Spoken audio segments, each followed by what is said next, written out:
Peter Finger, a renowned business process management guru, talks often about the 3 waves of BPM. The first wave covered the basic tenets of process analysis and have their roots in studies made in the 1920s by experts such as Friedrich Taylor. The second wave came in the early 1990s when the organizational reengineering was the craze, very popular.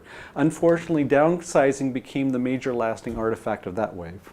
The third one concerns the ability of mature processes being the vehicle of enterprise scalability.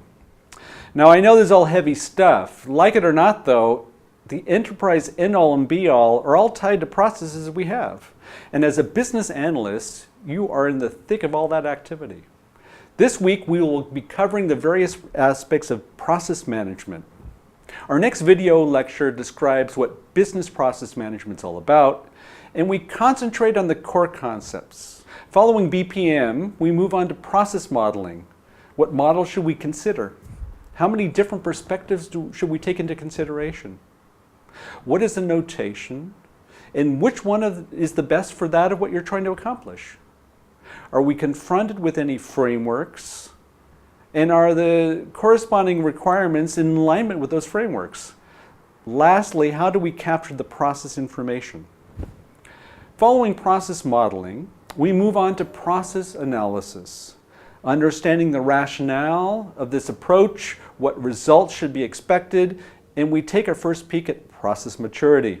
Once we've made a stop at process analysis, then we look at process design.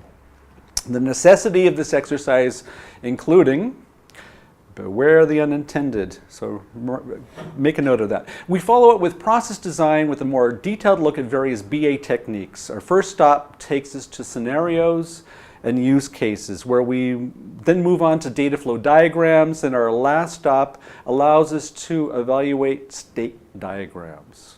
Process transformation concentrates on the necessity to change and why improvements alone are not enough. That leads us to our last stop, which is enterprise process management. Without further ado, let's go ahead and continue on to business process management.